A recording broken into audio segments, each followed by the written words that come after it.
For the first time in this new series, it's the Final Word Daily. Adam Collins with you in London. Cam Ponsonby in Hyderabad. India, England Daily for Westfield, London. Westfield, Stratford City, more extra, less ordinary. Cam, you've just flown in. You've gone straight to the ground. You're our globe-trotting correspondent for the next 7 or 8 weeks or whatever it works out to be. How are you feeling? So happy to be here. So excited to be here. I was a bit anxious about 24 hours ago.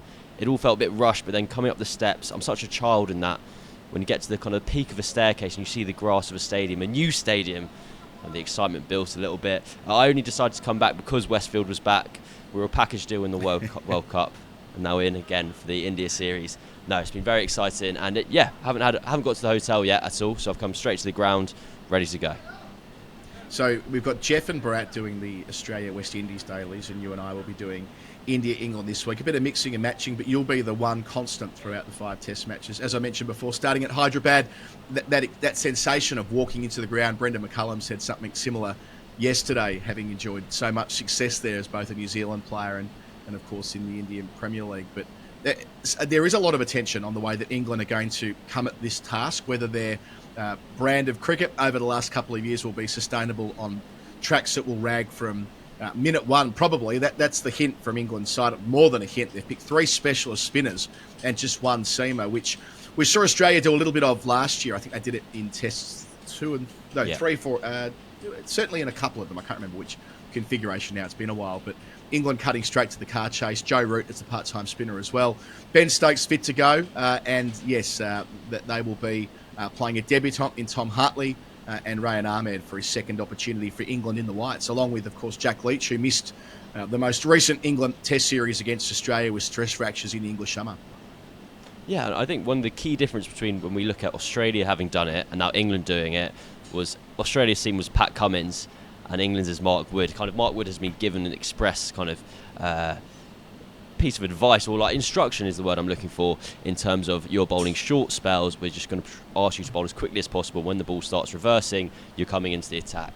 But it's interesting with this series because India are so good at home. They've lost 3 of their last 46 test matches here. Yeah. If England lose, that is not an indictment of their strategy. And the whole point is they're coming out here. Does Bazball work in India? I don't think England have to win to show that Bazball works. I think the last decade and change has shown that any method of cricket that comes out here ultimately fails. And no one ever comes out here and plays 5 test matches. So it's going to be even harder for England to win on that front. But the reason why there are more upsets in T20 cricket versus test cricket is because it's a more volatile game. And when you add in England's attacking mindset with the bats and the wickets that are going to turn from day one, that creates high variance, volatile test cricket.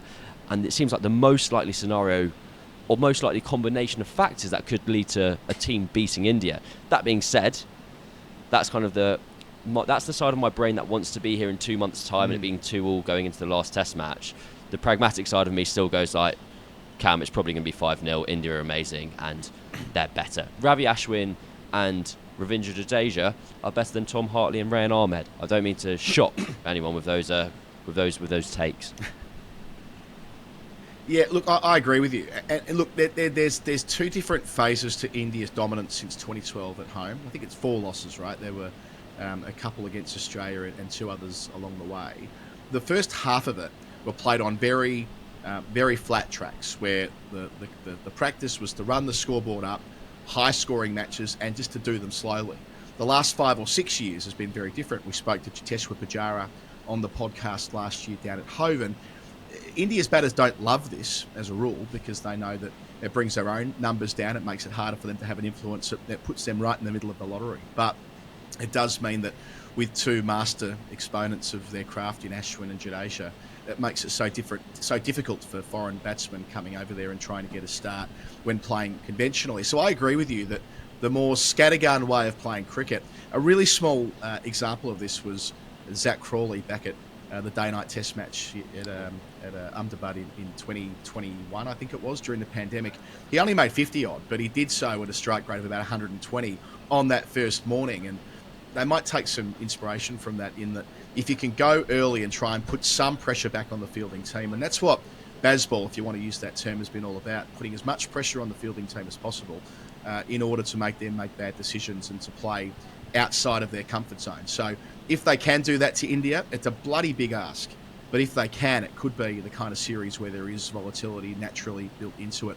On the other hand, if the techniques don't hold up against the spinning ball and it is going through the surface from morning one, and maybe it will or maybe it won't, it might turn into a series where it's more like indoor last year where the pitches were set up to explode from minute one, or it might be more like it was in Chennai back in 2021 where it took a couple of days to get really difficult. Either way, it's going to be fascinating to watch, and the fact that Ben Stokes is there feels super important, Cam. We didn't know as recently as 48 hours ago whether he'd be fit to take the field after his knee surgery, but that's even just the fact that he's the presence of Ben Stokes. Had it not been Stokes, it would have been Ollie Pope leading this England team in India, which feels like a huge hurdle for a younger player to clear, but at least with Stokes there's always that inbuilt belief.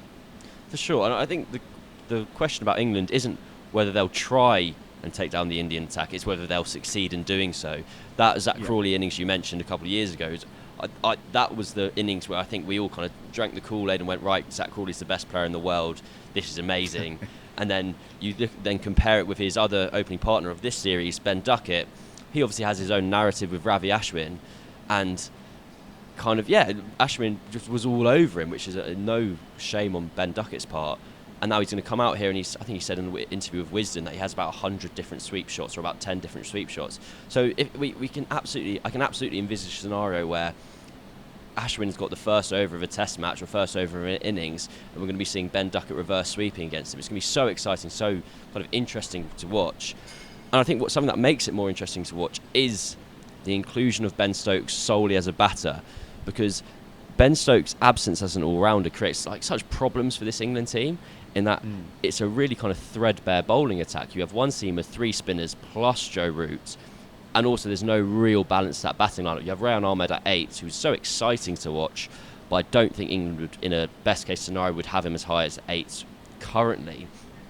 But kind of like innovation is driven by necessity, or is a kind of product of necessity. You've got a captain here who loves just doing kind of quirky things. In his interviews with with his press conference with the UK written media a couple of days ago, he said one of the things that Jack Leach will be really helpful for is that he can tell the other bowlers how I captain. He went, no, these guys will never have been led by someone like me, will never have been spoken to the way I'm about to kind of lead these guys and work the fields I'm about to set for them. And that's very helpful to have an intermediary to kind of pat them on the back and go, don't worry, like as long as you're trying to take wickets, we really don't care if you're going at 4-5 and over. And because it's such an extreme condition and such a difficult place to come and try and win a game, let alone a series, I think we're going to be seeing some remarkable plans and kind of tactics from an England side led by Ben Stokes. And you touched on that there. Had Stokes not been fit, I think that was a bit of a misnomer from McCullum. McCullum went, we'll make that decision as late as possible, and Stokes went, I'm fit. But like, you've got Pope as the vice captain. Had Brook not gone home, would Pope have been in the team, or would have Bairstow gone in? There was a lot of selection decisions for England to make until Harry Brook unfortunately had to go home, and then the team pretty much, and from a batting perspective at least, sorted itself out. Yeah, so to pick up a couple of bits there, first of all with Jack Leach, he was the senior spinner in India the last time they were there, bowling in tandem with Dom Bess, but he took plenty of wickets, Leach, but he did take some tap as well, principally through Rishabh Pant, who's not there.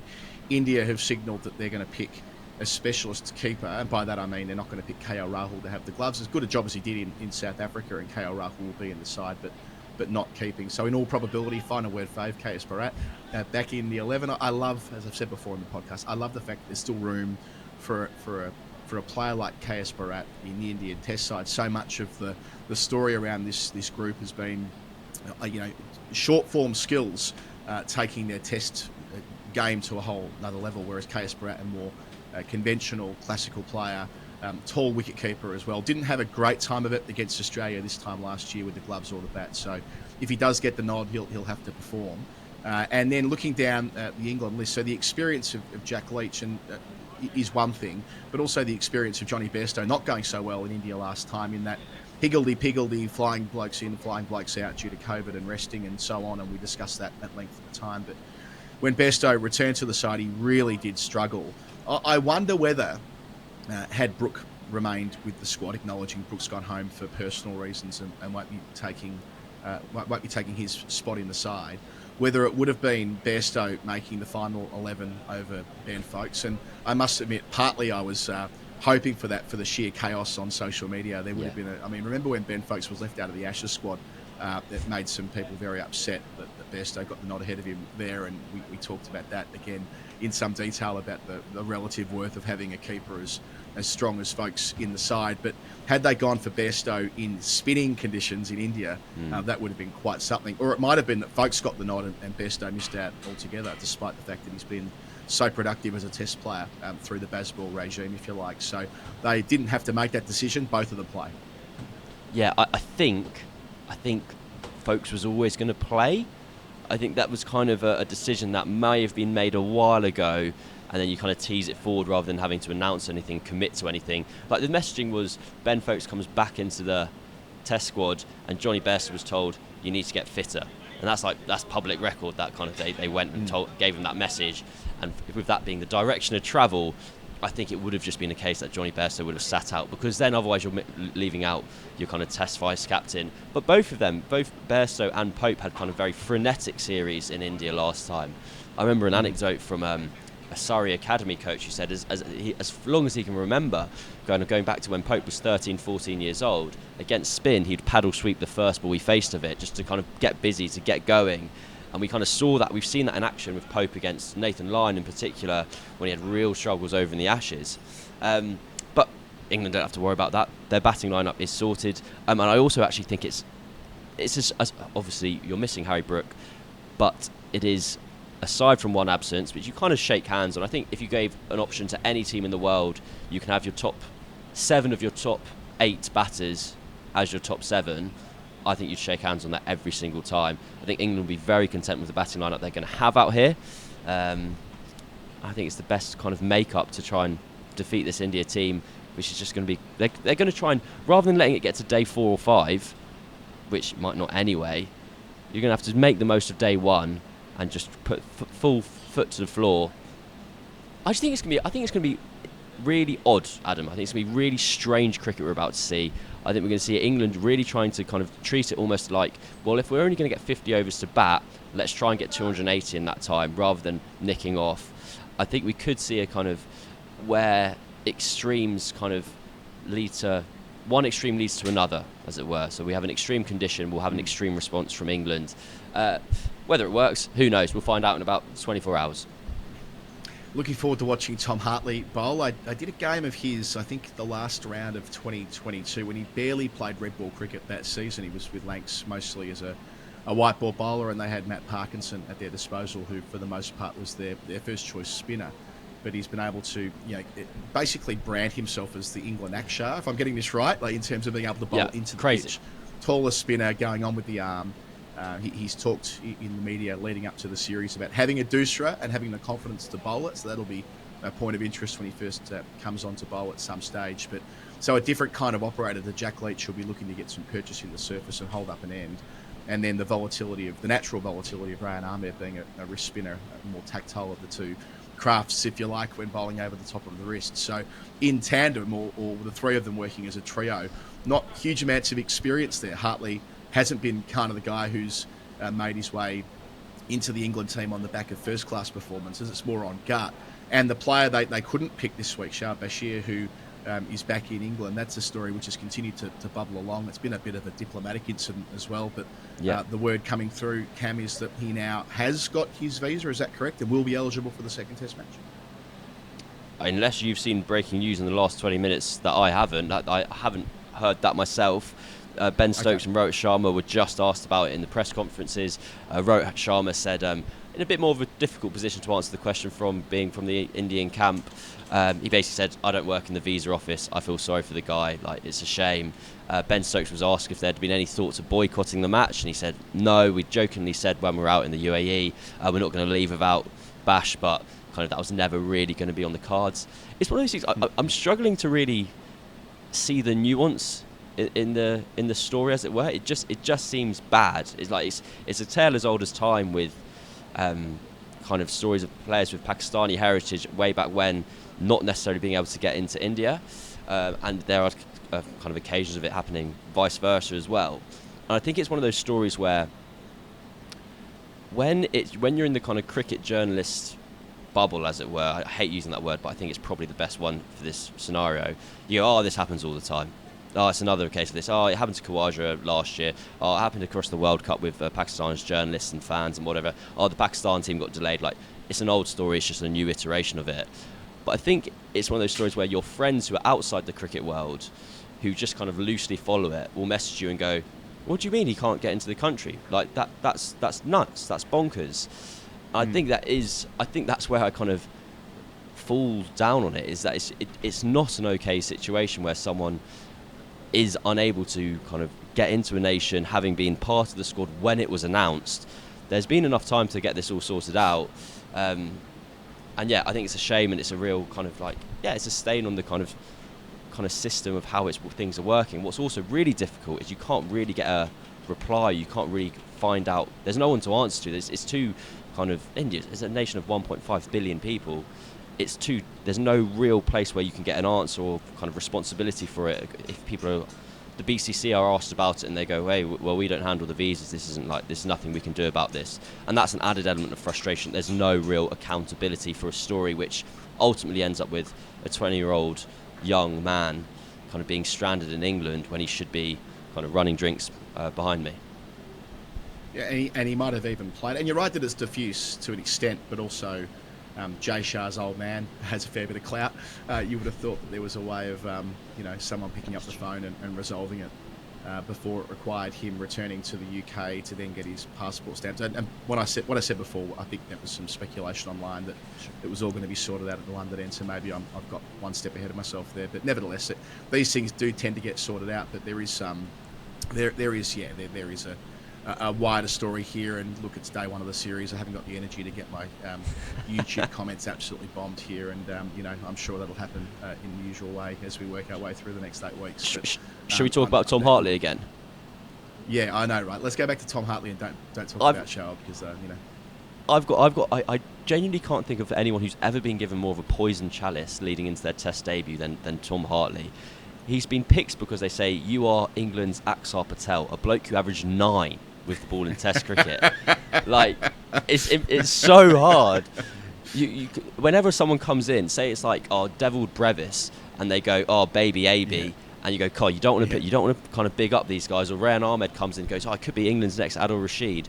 And the whole thing is you don't make those comparisons because they're unfair on players. And we've plucked this guy from county cricket, and we've absolutely kind of moneyballed it and gone, he bowls the ball from really high and he just chucks it into the kind of the earthquake that's happening in the middle of the pitch. It's going to rag somewhere and it's going to be brilliant. It's going to work. And by all accounts, it might work. And everyone who's seeing him bowl, especially out in the UAE, have been really impressed with him.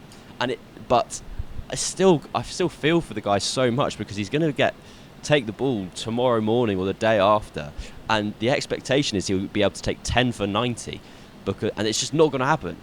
It's not going to happen. Well, the one thing is he's going to have to bowl a lot of overs, because with one seamer being Mark Wood, who doesn't bowl long spells, like the reason for picking Mark Wood is the impact that he can provide at pace. Maybe the ball gets reversing, maybe it doesn't, but he's not going to bowl a 6 to 8 over spell. That's improbable from Mark Wood, especially in the heat. So, by the way, how warm is it there? I neglected to mention that this time of year, like what are we? It's warm enough to make a boy from southwest London sweat quite a lot, but I don't actually think it's that hot. It's quite cool at the moment, but I was told it gets really hot around 3:30 or 4 o'clock, and I felt like I was being lied to, because I went, that's not how the weather works where I'm from. Yeah, so it won't be like it was when Wood was in Sri Lanka around this time of year 3 years ago, when like 4 overs was his max. But still, bowlers like Hartley, and you can be sure that India will go after Hartley in exactly the same way they went after Leach 3 years ago. Go when after Leach everyone. Was targeted successfully by them. He did get into that innings and into that match subsequently, but still, there's an idea that you can go after a young spinner, especially if Rowett's in the middle with all that confidence he has against spin early on. We haven't actually mentioned Virat Kohli yet, which seems odd given the podcast has been running for 20 minutes. And Kohli being only the biggest name in the global game for the last 15 years or something like that. Speaking of guys that came in, when he walked in, he was the new Sachin, wasn't he? It's a long running tail. Players being given that poison chalice that you referred to with Hartley. So Kohli not being there and not being there for personal reasons as well, it does draw some focus to what the Indian 11 might look like, although Rohit kept pretty quiet in his press conference today about that. I suppose there's still a debate going on around Kuldeep Yadav against Akshar. Kuldeep was brilliant in the World Cup, different format of the game, but still he was the man in form throughout the course of that home tournament. Akshar Patel enjoying such great success against England and Australia, albeit against Australia more with the bat this time last year. So that feels like the main selection question for them, with the usual theme of Ashwin and Jadeja leading up the spin group. For sure. Rohit Sharma was very shatum about like the whole 11. He was weighing up the pros and cons of Axar versus Kuldeep. He wasn't committed on the wicket keepers. He didn't really talk about the batting lineup at all. I think Kohli's absence is kind of it changes the feel of the series a little bit because he's just such a high profile kind of superstar of the sport, but I don't think it will make that much of a difference to the opening 2 games. At least it's going to be a series defined by who takes their wickets the fastest, with kind of 50s and 60s potentially being match-winning scores. And, well, whoever replaces Kohli could chip in with kind of a quick 540, and that is almost worth as much as the 60 that Kohli might get. So I wouldn't say that it's significantly harmed India's chances, but it has significantly harmed my enjoyment of the match, being someone here wanting to watch Virat Kohli. All right, Cam, before we... there's not really something of a Final Word Hall of Fame, but I've got an idea. Let's move to that now. The Final Word Hall of Fame will, throughout the series, be brought to you by Westfield London and Westfield Stratford City. Cam, I was at Westfield Parish yesterday. Lucky you. Celebrating, la-di-da. It was right near the place where we were staying for my wife's 40th birthday with the kids. And I used their bag lockers so we could have a bit of explore on the final day after checking out. Nice. So it shows that I'm brand loyal. I'm really living the Westfield thing. But I should tell you that at the Final Word, we love a lot of things. Running out the non-striker, Titch Freeman, flavoured milk, Wally Hammond leaving his dick somewhere in the Caribbean. It's very good. We said during the World Cup, Sheehan at Westfield, good copywriter. But there's one thing we absolutely don't love: downloading apps to park in specific places. Sheehan's been listening to our shows through the summer, because I often complain about that in Melbourne, or Australia, full stop, that you get there and you've got to download a new app every time you want to fucking park your car. But as much as, but much like the No Homers Club, we're allowed to have one that we love. I see. And that app is W Park. W Park is the brand new parking solution for Westfield shopping centres in the UK, and it's the smoothest and easiest way to park your car at Westfield London and Westfield Stratford City. Waiting in line to pay for your parking while your overstimulated and overtired children are running around screaming is a thing of the past. Once you've downloaded the app and registered your vehicles, you can drive straight in and straight out, and payment will happen automatically. That's good advance. So what are you waiting for? Download W Park from Google Play or the App Store today and enjoy the smoothest parking experience of your life. Westfield, London, Stratford City, more extra, less ordinary. Cam, that sounds like a good solution to me. I'm excited. One thing I do have to complain about, though, flavoured milk. I think it's one of the it is the single greatest stain on Australia's fine and checkered history. Just grown men just with strawberry milk on their top lip walking around. Can't get my head around it. But aside from that, I'm very excited to park. And final word, Hall of Fame. I've got a Hall of Fame. Yeah, what I wanted to do for Hall of Fame today, Cam, given you've just arrived in India and you've never been before, it is an experience arriving in a new country for the first time, no matter where it is. It's often augmented in India because it's such a vibrant place, so much going on straight away. Just give us your first reflections of being in this new, vast, extraordinary country. I've been here for 9 hours. Simple as anything from the airport, straight through. Got to my hotel, lost the booking, doesn't exist. Currently homeless for the evening, but it'll be resolved. It's fine. It just has to be resolved. I've got to sleep somewhere. There is Arshad behind the desk. Has been really nice, and so aside from that, I've actually had a very lovely day. I wandered from my hotel to where the rest of the journos are. Stopped off at kind of a local breakfast place. Got myself a chai. Had a wander along to the hotel. Perfect. I've had a really lovely day. I just don't have anywhere to sleep. And hey, details. These things do work themselves out. The one thing I've learned travelling through India quite a bit is that whenever you have some problem with your accommodation, another solution always presents itself. So I wish you well. Maybe we'll leave it there today. I realise now we've been chatting for the better part of half an hour. So these podcasts won't be this long on playing days. We'll show some discipline and try and keep them to roughly 20 minutes. So tell your friends it'll be Cam Ponsonby at all 5 test matches every single day. Myself, Adam Collins and Jeff Lemon tapping in at different points. And maybe some other special guest hosts. We haven't completely mapped out what the 5 test matches will look like. What we do know, though, is there'll be a show every single day for Westfield, London, Westfield, Stratford City, more extra, less ordinary. Cam, good luck with your hunt for a bed tonight. Looking forward to catching up tomorrow. Can't wait. See you then. All right. Until then, bye-bye.